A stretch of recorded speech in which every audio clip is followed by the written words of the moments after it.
Ada bacaan rekaman Pak ya, sudah terrecord ya. Oke, kita akan mulai, nanti videonya bisa diedit, dipotong. Oke. Selamat pagi Bapak Ibu. Salam belajar merdeka. Merdeka. Salam semuanya, semoga Bapak Ibu sehat semua di kurikulum merdeka ini ya, kurikulum sekolah penggerak ya. Ibu harus tahu mengapa ada kurikulum sekolah penggerak ya. Hari ini kita akan bahas ya tentang sekolah penggerak, terutama untuk filosofinya. Sebelumnya kita mulai, saya perkenalkan diri, nama saya Muhammad Faris Habib, saya dari SMA Global Mandiri. Silakan Bapak Ibu memperkenalkan diri dengan sebuah senyuman dulu ya, disenyumin, lalu contoh nama saya Pak Ari, seperti itu. Oke, harus memberikan senyuman. Dimulai dari Bapak yang di sebelah kiri, silakan. Baik, terima kasih Pak Habib sebagai pelatih ya. Baik, perkenalkan nama saya Jejen dari SMA Ya. Amalia. Ya, senyumnya manis Di sekali sini, Bapak. Oke, terima kasih. Silakan Ibu yang cantik ya, jangan lupa senyumnya biar kita tetap semangat dalam pelatihan ini. Ya, terima kasih Pak Haris atas kesempatannya. Nama saya Adesiti Sahidah. Mungkin sekian aja. Oke, senyumnya Ibu, jangan lupa kita tetap senyum menjalankan kurikulum yang baru ini. Oke. Selanjutnya kita akan masuk dalam materi. Saya akan coba share screen ya. Bapak Ibu mohon perhatikan baik-baik. Materi yang mana akan disampaikan oleh instruktur kita, yakni Bapak Abdul Sidik, akan menyampaikan sebuah tema materi tentang. Oke, apakah terlihat Bapak Ibu? Terlihat Pak. Terlihat. Oke, ini filosofi pendidikan Ki Hajar Dewantara menurut saya Bapak Ibu ya, selaku fasilitator. Di sini Bapak Ibu lihat bahwa ada tuturi handayani. Yang pertama adalah memberikan contoh di depan. Nah, di sini ada orang yang menggambar sedang mengaji, ada yang seorang guru di salah satu tempat ditangkap karena perbuatan yang tidak baik. Ini bukan contoh yang baik, tapi guru itu harus memberikan contoh yang baik di depan. Berikutnya, untuk filosofi berikutnya, seorang guru itu adalah di tengah membangun sebuah semangat. Kita sebagai guru ya harus memberikan semangat agar tertular oleh peserta didik kita. Yang berikutnya ya di belakang memberikan dorongan ya, kita sebagai guide ya, sebagai guide turis ya untuk pendidikan nih, kita harus menyenangkan agar mereka para turis-turis pendidikan kita ini merasa senang belajar dengan kita. Berikutnya ini dia. Tadi dari depan, dari tengah, ya, sampai dengan dari belakang, dari segala arah, pada intinya kita harus menjadi teladan, Bapak Ibu. Ya, karena pendidikan yang baik adalah bersumber pada contoh yang baik dalam sebuah teladan. Itulah filosofi tuturi handayani. Berikutnya, pendidikan dimulai pada kolonialisme di Indonesia, ya, oleh para penjajah kolonial. Dulu pendidikan ada itu diciptakan untuk mengajarkan para pegawai dan pekerja. Seperti itu. Lalu zaman mulai berubah, muncullah Ki Hajar Dewantara, ya. Dia memberikan sebuah pengetahuan ya versus pemahaman, membedakan itu. Apakah itu pengetahuan, apa itu pemahaman, bagaimana transfernya, ini dibahas oleh Ki Hajar Dewantara. Nah, pertama Ki Hajar Dewantara menyemayamkan pendidikan dalam kebudayaan. Mengapa? Ketika pendidikan dalam kebudayaan, berarti akan tercipta sebuah peradaban. Ketika peradaban sebuah bangsa akan maju, maka pendidikannya juga akan maju. Itu berbanding selaras. Jadi pendidikan dan kebudayaan itu adalah satu kesatuan. Ya, makanya ada Departemen Pendidikan dan Kebudayaan. Dia bersemayam seperti itu. Itu adalah filosofi dari Ki Hajar. Lalu segala sesuatu di dunia ini adalah selalu berubah dan bersifat dinamis. Ya, nah dari dunia yang berubah, ya selalu berubah, nah budaya harus mengikutinya. Ya, budaya harus mengikutinya. Bukan berarti kita mencopot nilai budaya kita, tapi budaya kita mengikuti perubahan yang dinamis. Kita membuka blok-blok tentang pemikiran kita yang masih jadul, ya, masih kolot, ya, itu diubah agar tercipta dinamis, agar kita bisa melakukan sumbangsi kepada pendidikan. Berikutnya, nah, Ki Hajar juga mengajarkan tentang kodrat keadaan, ya, yang tetap dan yang berubah, ya, itulah kodrat keadaan. Dan kodrat keadaan ini adalah kodrat alam, ya, bersifat sifat, bentuk, ya. Lalu ada kodrat zaman, ya, ada isi, irama. Nah, bentuk, isi dan irama, ya, bisa dan perlu itu bisa berubah semuanya di kodrat ini, ya. Kita semua memperhatikan kodrat alam ini hubungannya dengan apa? Kodrat ini, ya. Nah, ini dia hubungannya tentang prinsip perubahan. Untuk sebuah perubahan kita harus menghadapinya. Pertama, dalam pendidikan itu harus ada kesinambungan, kontinuitas, ya. Berikutnya ada konvergensi, ya. Harus ya bisa mengambil dari tempat yang lain pelajaran-pelajaran dari luar negeri, ya. Dari dalam negeri itu digabungkan dengan konvergensi, lalu konsentris, harus terpusat pada budaya kita sendiri. Ya, itulah cara menyikapi perubahan-perubahan yang tadi, dan jangan lupa kita harus tahu kodrat kita juga, ya. Kodrat zaman selalu berubah, ya.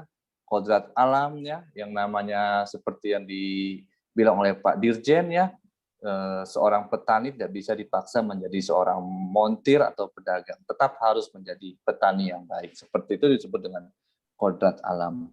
Nah, dari sini kita merasa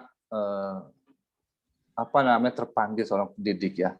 Ternyata pendidikan itu di masa sekarang, ya, oleh Ki Hajar Dewantara itu pendidikan untuk semua manusia. Tentunya dengan cara yang memanusiakan, ya, berpusat pada manusia atau peserta didik. Pada akhirnya, kalau untuk semua manusia, berarti kita harus melihat setiap kebutuhan individu, yaitu peserta didik kita punya kebutuhan yang berbeda-beda. Makanya disebut dengan unique selling point. Seperti kepribadian kita, kepribadian Bapak Ibu, itu punya poin yang berbeda semuanya. Makanya ketika kita mendapatkan pelatihan dari Ibu Dr. Siti Mariam, pasti kita yang ditanya tentang ciri khas kita apa, seperti itu. Seperti Ibu Ade punya ciri khas di suara, Pak Jejen dengan senyumnya, nah itu disebut dengan unique selling point yang harus kita gali potensinya. Berikutnya, Bapak Ibu, setelah itu kita harus memahami juga kenapa sih kita menjadi guru, ya. Guru itu kan punya murid seorang jenderal, kenapa gurunya pinter nggak jadi jenderal? Nah, itu yang harus kita pikirkan sekarang. Nah, pertama saya bercerita tentang Gunung Everest, gunung tertinggi di dunia yang didaki oleh Sir Edmund Hillary dan diantar oleh seorang Sherpa. Saya bercerita nih, ya, mau didengarkan. Ini Sir Edmund Hillary. Ya, beliau adalah orang pertama yang mendaki gunung tertinggi di dunia. Beliau sangat terkenal di abad 20, ya. Lalu beliau lahir di New Zealand, ya, di Auckland. Lalu beliau adalah mantan veteran Perang Dunia Kedua. Beliau juga pernah menjadi seorang navigator pesawat, pernah menjadi montir, ya. Sampai beliau menjadi pendaki gunung setelah Perang Dunia Kedua, Sir Edmund ini, ya. Lalu beliau menjadi terkenal ketika ia mendaki gunung yang sulit dan diundang ke Nepal. Ini titik puncaknya. Lalu Nepal ini terletak di antara India dan Cina, ya. Lalu Nepal memiliki banyak gunung dan lembah. Ini kerajaannya para pendaki gunung, ya. Lalu di sini tentang kehidupan di Nepal nih yang berubah nanti saat Sir Edmund setelah mendaki gunung, dia membawa sebuah perubahan. Nah, ini Sherpa. Sherpa ini suku Nepal, ya. Suku asli Nepal, cuman identik dengan porter. Porter itu pembawa barang. Seperti di stasiun ada yang pembawa barang itu disebut dengan porter. Nah, Sherpa ini punya jasa yang sangat besar kepada Sir Edmund. Nah, Sir Edmund ini bergabung dengan pendaki gunung Inggris, ya ada banyak, dan akhirnya beliau bertemu dengan Sherpa Tenzing Norgay namanya, Sherpa Tenzing Norgay, namanya Tenzing, ya. Mereka bersahabat dengan baik setelah menaik gunung, ya. Lalu ekspedisinya itu dimulai pada tahun 53, ya. Berusaha mencapai puncak Everest, gunung tertinggi, ya. Terus mendaki, mereka berusaha berdua. Fungsi si Sherpa ini adalah mengantarkan, ya. Lalu meskipun cuaca buruk, mereka berhasil pada tanggal 29 Mei 1953. Lalu ya mereka tidak pernah mengatakan siapa orang yang pertama, tapi mereka mengatakan secara bersama. Karena satu sama lain ini bersama di sana dan sama-sama berpengaruh. Itu dia. Ya, antara pendaki dengan Sherpa. Berikutnya, karena sudah selesai mendaki, akhirnya masuklah surat kabar. Ya, sebelum ada internet mereka menggunakan telegraf, ya, dengan komunikasi yang sangat sangat susah, tapi mereka tetap berusaha berkomunikasi seperti itu untuk sebuah pendakian, untuk sebuah proyek seperti itu, ya. Lalu dinobatkanlah Sir Edmund dan Tenzing Norgay sebagai bangsawan, ya, di pemerintah, mendapat hadiah, ya. Lalu kini nama mereka menjadi terkenal, ya, Sir Edmund Hillary. Mereka menjadi sahabat sejati sampai dengan tua. Seperti ini. Lalu persiapan mereka menjadi contoh dipatungkan, ya, di Nepal. Nah, ini seorang kesatrianya, ya, menerima gelar Sir, ya. Lalu dia menjadi bapak pendaki, ya, dia menjadi pelayan di Nepal, dia bangun Nepal, dia menjadikan Nepal lebih baik daripada sebelumnya hanya karena naik gunung saja dan karena diantar oleh porter. Nah, saat lanjut usia, ya, dia terus membantu orang hingga dia beliau wafat pada tahun 2008, ya, di Selandia Baru, dan ini menjadi sebuah berita duka buat Selandia, padahal tugasnya hanya daki gunung saja, tapi dia sudah memecahkan mercusuar. Nah, ini dia pada akhirnya dia wafat, ya, dengan keberkahan, ya, apa yang dia lakukan itu berkah, berubah, hingga dia meninggalkan pesan, manusia tidak memutuskan untuk menjadi luar biasa, tetapi mereka memutuskan untuk mencapai hal-hal yang luar biasa. Kita hanya mencapai, mendaki, bukan untuk menjadi luar biasa. Ini adalah pelajaran yang penting, ya. Kita bukan untuk jadi jenderal, tapi kita mengantarkan orang untuk mencapai hal yang luar biasa. Ya, mereka tidak pasti gagal, pada akhirnya berhasil juga. Ya, di sekeliling mereka tidak mendukung pada awalnya. Wah, mana mungkin gunung setinggi itu bisa digapai. Pada akhirnya bisa digapai. Lalu poin pentingnya, kita ini adalah Sherpa, ya. Dan puncak gunung adalah tujuan kita, dan murid kita adalah Sir Edmund tadi. Jadi begitupun guru, ya, mengantarkan peserta didik ke dalam kesuksesannya. Kita hanya sampai gerbang. Ketika sudah sampai puncak gerbang, kita mundur. Biarkan murid kita yang maju, seperti itu. Inilah profesi kita. Kita sebagai guide, seperti itu. Itulah kemuliaan kita menjadi seorang pendidik. Nah, yakinlah, masa nggak yakin, ya, untuk menjadi seorang guru, menjadi seorang guide kesuksesan seorang murid. Silakan Bapak Ibu nanti menuliskan lembar kerja, ya, yang nanti disediakan di aplikasi. Nanti Bapak Ibu menuliskan apakah siap menjadi seorang guru, seperti itu. Terima kasih Bapak Ibu, semoga sehat selalu, semoga bisa paham dengan filosofi pendidikan dari Ki Hajar dan bisa menjawab mengapa menjadi seorang guru. Terima kasih, sampai jumpa. Saya Faris Habib. Jika membutuhkan kontak layanan, saya hubungi saya lewat email saya atau nomor telepon saya, nanti akan saya tinggalkan. Terima kasih. Assalamualaikum warahmatullahi wabarakatuh. Waalaikumsalam warahmatullahi wabarakatuh. Baik, terima kasih. Oke, simulasi Muhammad Faris Habib sudah selesai. Berikutnya adalah simulasi dari Ibu Ade atau Pak Jejen. Iya aja dulu lah, biar deg-degan saya berhenti. Oke, saya Pak dulu, Jejen dulu, silakan. Oh ya udah. Saya dulu. Oh silakan. Oke, ya. Biar Oke, cepat lah. siap. Ya, mari para instruktur kita saksikan Ibu Ade akan menjadi fasilitator. Silakan untuk Ibu Ade waktu dan tempat, ya, kami persilakan. Assalamualaikum warahmatullahi wabarakatuh. Waalaikumsalam. Waalaikumsalam warahmatullahi wabarakatuh. wabarakatuh. Terima kasih kepada rekan-rekan semua yang ada di kelas ini yang telah memberikan saya kesempatan untuk mempresentasikan tentang program sekolah penggerak dalam sesi profil pelajar Pancasila. Sebelum kita memulai materi, saya perkenalkan terlebih dahulu. Nama saya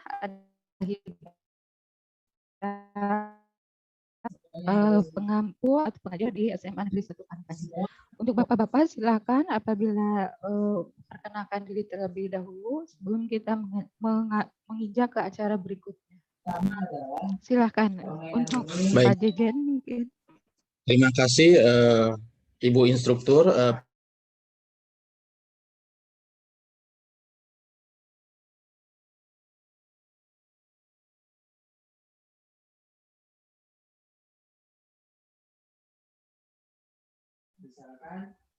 Pak Faris. Halo. Pak Faris. Bisa kedengar?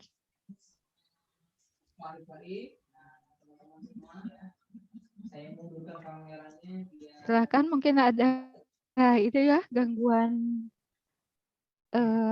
gangguan sinyal. Mungkin kita tunggu Mohon dulu maaf ya. Bu, Pak saya Faris. terputus tapi recordingnya tetap berjalan. Ya.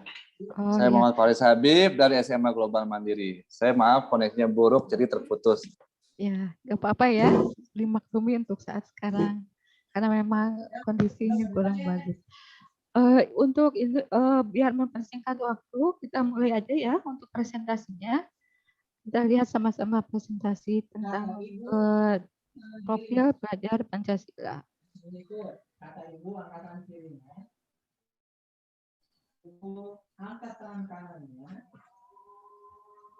Bagaimana, Bapak Ibu, udah kelihatan? Terlihat Ibu. Oh ya. Kelihatan Bu. Jelas ya. Pembahasan kali ini kita akan membahas sesi tentang profil pelajar Pancasila. Untuk profil pelajar Pancasila ini ada 6 dimensi. Tapi sebelum kita masuk ke materi, mungkin ada baiknya kita lihat dulu ini ya, video motivasi. Biar kita pada hari ini lebih termotivasi untuk belajar. Nah ini model motivasinya. Silahkan diperhatikan dulu sebentar ya. Pegang telinganya. Baik Ibu. Pegang hidungnya. Pegang hidungnya. Kata Ibu, Pak Bupati. Kata Ibu kuncinya ya. Kata Ibu, senyum.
Nah, demikian ya Bapak Ibu, motivasinya bagaimana? Sudah mulai Oh, termotivasi? termotivasi Ibu, lebih semangat Ya, lagi. iya. Jangan sampai kita kehilangan harapan ya awal apapun yang terjadi. Nah, kita ke sesi berikutnya, materi berikutnya yaitu mengenai pendahuluan. Nah, untuk profil pelajar Pancasila ini adalah program sekolah penggerak yang merupakan program baru dalam dunia pendidikan. Yang landasan dan tujuan utamanya adalah menerapkan profil pelajar Pancasila. Semua pembelajaran harus memiliki tujuan akhir berupa penerapan profil ini. Profil yang harus dikuasai oleh siswa ini memiliki beberapa poin yang akan digambarkan sebagai berikut. Nah ini ya, untuk peta pikiran profil pelajar Pancasila ini sebenarnya petanya seperti lingkaran, artinya terkait satu sama lain. Nah, untuk berikutnya, untuk slide berikutnya, yaitu yang dimensi 1 profil pelajar Pancasila. Yang pertama, profil pelajar Pancasila itu adalah beriman, bertakwa kepada Tuhan Yang Maha Esa, dan berakhlak mulia. Artinya, pelajar Indonesia harus beriman, bertakwa kepada Tuhan Yang Maha Esa, dan berakhlak mulia adalah pelajar yang berakhlak dalam hubungannya dengan Tuhan Yang Maha Esa. Ia memahami ajaran agama dan kepercayaannya serta menerapkan pemahaman tersebut dalam kehidupannya sehari-hari. Ada 5 elemen kunci beriman, bertakwa kepada Tuhan Yang Maha Esa, dan berakhlak mulia, yaitu akhlak beragama, akhlak pribadi, akhlak kepada manusia, akhlak kepada alam, dan akhlak bernegara. Nah itu dimensi 1. Berikutnya dimensi 2 yaitu tentang berkebinekaan global.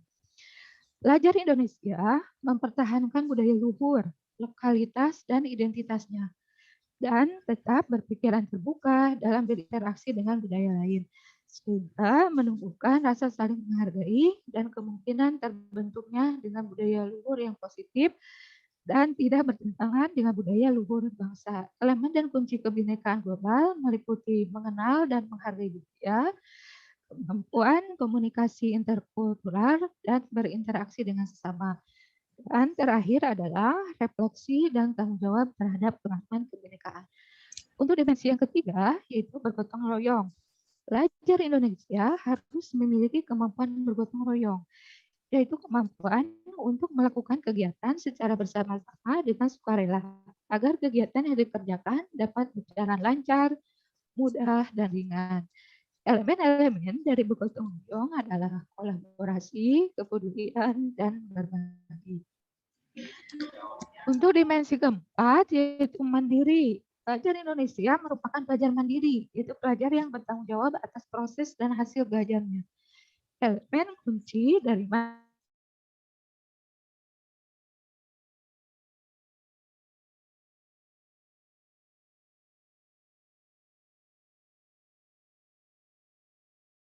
secara memproses informasi baik kualitatif maupun kuantitatif, membangun keterkaitan antar berbagai informasi, menganalisis informasi, mengevaluasi, dan menyimpulkannya. Elemen-elemen ini dari benaran kritis adalah memperoleh dan memproses informasi dan gagasan, menganalisis dan mengevaluasi kebenaran, merefleksi pemikiran, dan proses berpikir dan mengambil keputusan. Yang terakhir yaitu kreatif. Pelajar yang kreatif merupakan dimensi keenam dari profil pelajar Pancasila. Pelajar yang kreatif mampu memodifikasi dan menghasilkan sesuatu yang orisinil, bermakna, bermanfaat, dan berdampak. Elemen kunci dari kreatif terdiri dari menghasilkan gagasan yang orisinil, serta menghasilkan karya dan tindakan yang orisinil. Demikian beberapa penjabaran tentang dimensi-dimensi profil pelajar Pancasila. Nah, untuk penutup, saya ucapkan terima kasih ya. Saya mengutip kata-kata Nelson Mandela, pendidikan adalah senjata paling mematikan di dunia. Karena dengan pendidikan Anda dapat mengubah dunia. Kalau kita bisa merubah pendidikan Indonesia ke arah yang lebih baik, maka insya Allah nanti Indonesia juga akan menjadi negara yang lebih baik. Untuk selanjutnya, silakan kita ada sesi tanya jawab. Nanti saya bagikan link Padlet. Silakan tuliskan pertanyaan-pertanyaan yang ingin Bapak Ibu sampaikan. Nanti saya akan menjawab satu persatu. Demikian dulu in-house touring hari ini. Wassalamualaikum warahmatullahi wabarakatuh. Waalaikumsalam warahmatullahi wabarakatuh. Iya, terima kasih Bu Ade, pemaparan yang sangat jelas dan bermanfaat bagi kita, dan semoga menjadi ilmu yang bermanfaat bagi kita. Terima kasih Ibu Instruktur. Amin. Baik, di sesi ketiga dari kelompok D akan ada instruktur kita Pak Jejen. Silakan Pak Jejen. Baik, terima kasih atas waktunya kepada Pak Paris. Baik, bismillahirrahmanirrahim. Assalamualaikum warahmatullahi wabarakatuh. Waalaikumsalam warahmatullahi Waalaikumsalam warahmatullahi wabarakatuh. wabarakatuh. Alhamdulillah pada kesempatan hari ini kita masih diberikan kesempatan ya dalam keadaan sehat dan tentunya bisa Amin. menyelesaikan tugas yang diberikan oleh Bapak dan Ibu instruktur ya. Baik, sebelum kita masuk ke materi IHT, perkenankan saya untuk menyampaikan ya perkenalan diri. Baik, nama saya Jejen, guru di SMA Amalia. Kali ini akan menjadi fasilitator Ibu dan Bapak dalam IHT edisi hari ini. Baik, kita masuk saja ke materi ya.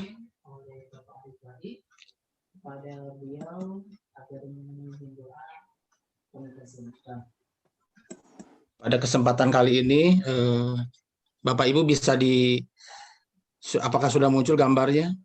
Sudah Pak Jejen, jelas sekali. Ya, terima kasih. Baik, pada IHT sesi ketiga kali ini, saya akan memaparkan sedikit tentang materi literasi digital ya. Kita tahu sendiri Bapak Ibu, pemerintah kita dewasa ini sangat gencar sekali dalam mensosialisasikan dan mengajak warga masyarakat Indonesia untuk melek digital ya dalam segala aspek kehidupan, terutama kita sebagai pendidik, otomatis bidang kita adalah pendidikan ya. Sebenarnya tidak sekitar 3 tahun belakangan ini ya, di literasi digital ini digencarkan oleh pemerintah, dalam hal ini Kementerian Pendidikan. Baik, kita lanjut untuk mempersingkat waktu ya.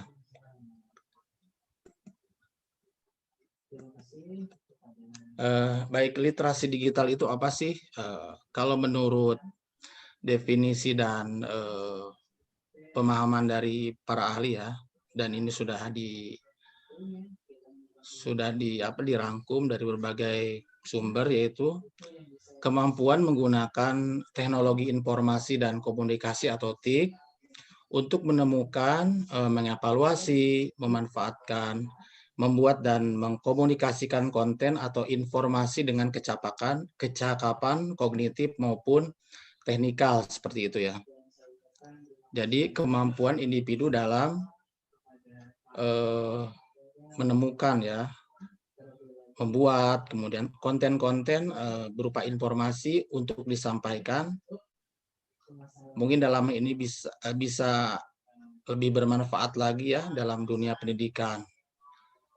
Kemudian kita lanjut. Ada prinsip-prinsip dari literasi kita. Yang pertama, pemahaman. Seperti kita tahu, pemahaman. Kita diajarkan untuk lebih memahami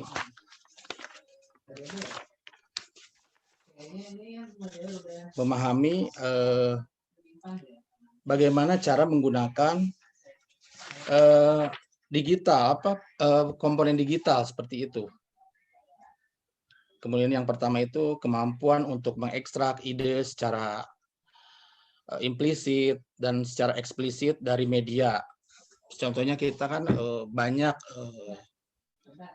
menggunakan WhatsApp tentunya ya, media-media untuk komunikasi saat ini, atau Telegram yang sering kita gunakan selama diskusi. Kemudian saling ketergantungan. Dalam hal ini bagaimana suatu bentuk media berhubungan dengan media lainnya secara potensi, ideal, dan media saat ini harus saling melengkapi antara satu dengan yang lainnya. Kalau kita baca misalnya informasi-informasi di media-media internet ya, atau portal-portal berita di internet, biasanya satu portal pemberitaan di media internet itu saling berhubungan dan saling melengkapi. Contohnya misalnya apa? Kejadian-kejadian yang menjadi hot isu ya, isu di masyarakat seperti itu. Kemudian yang ketiga faktor sosial sebagai prinsip literasi. Jadi bagaimana informasi itu dibuat, kemudian dibagikan informasi itu kepada siapa saja, dan melalui apa media itu dibagikan seperti itu. Kemudian yang keempat itu prinsipnya kurasi ya, penyimpanan konten pada sosial media. Kemudian itu merupakan salah satu jenis literasi yang berhubungan dengan kemampuan untuk memahami nilai-nilai dalam menggunakan literasi digital seperti itu. Kita lanjut. Kemudian apa sih manfaat literasi digital bagi dunia pendidikan? Kalau kita baca ya, poin pertama itu ya kita tahu ya, kalau kita hubungkan dengan visi misi kurikulum Merdeka ini kan semua anak pasti bisa ya menggali potensi yang mereka miliki untuk kemajuan dan perkembangan mereka secara kognitif, dan terbuka luas bagi siapapun anak bangsa untuk bisa mengenyam pendidikan tanpa ada batasan-batasan ekonomi, sosial, politik, dan lain-lain. Kemudian pertama itu untuk membantu untuk membantu proses pembelajaran. Oke, untuk membantu proses pembelajaran. Yang kedua itu untuk membedakan sumber mana yang benar dan mana yang salah ya. Kemudian yang ketiga untuk membuka peluang bagi guru untuk lebih produktif dalam menciptakan media pembelajaran seperti itu.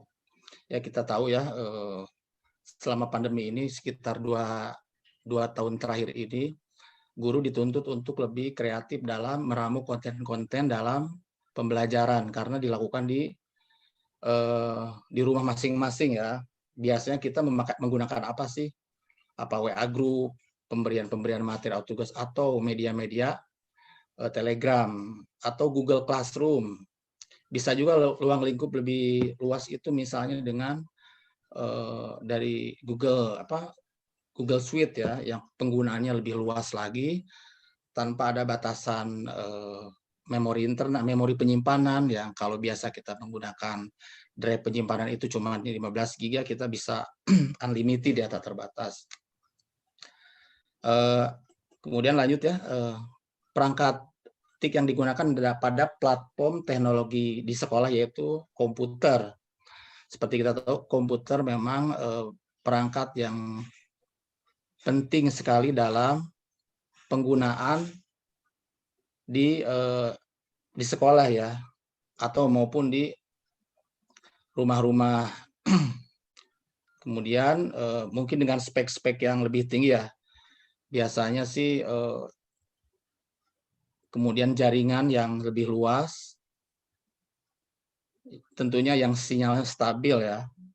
Nah, dalam hal ini kita masih banyak kekurangan dalam infrastruktur telekomunikasi ya, di mana pada saat ini juga kita masih mengalami gangguan-gangguan di sistem jaringan ya, walaupun speed kita udah dinaikin tapi tetap ada jaringan tetap ada ya. Kemudian menggunakan handphone bisa digunakan untuk media pembelajaran, terutama dari mulai anak PAUD, TK, SD, SMP, SMA, bahkan perguruan tinggi ya.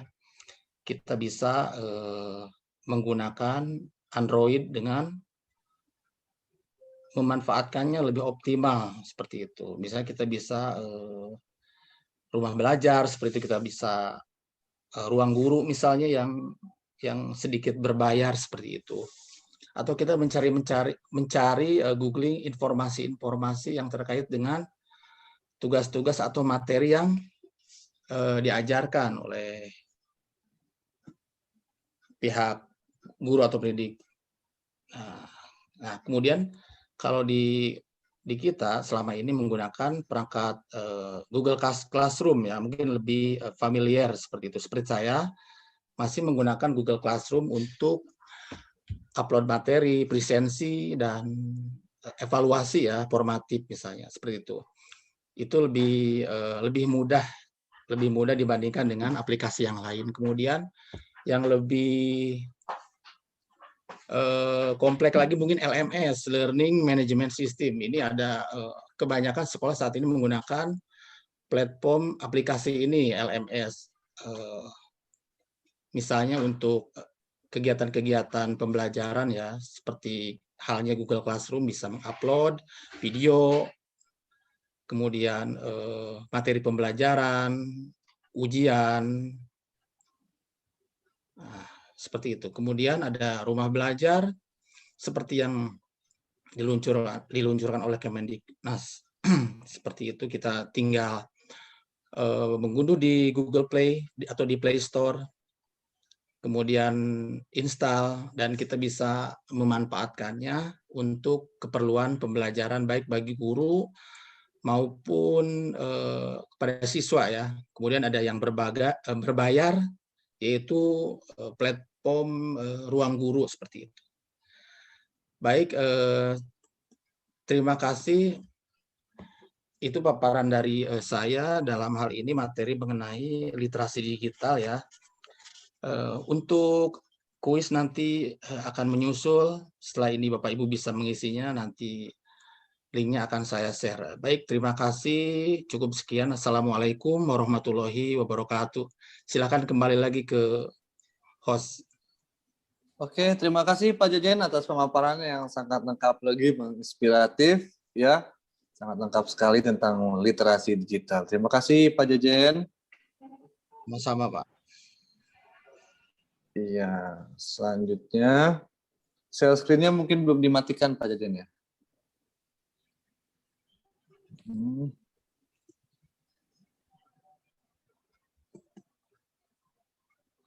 Oke, demikian kami dari kelompok D, saya Faris Habib, lalu Ibu Siti Saida, dan saya Jejen. Mengucapkan terima kasih. Terima kasih.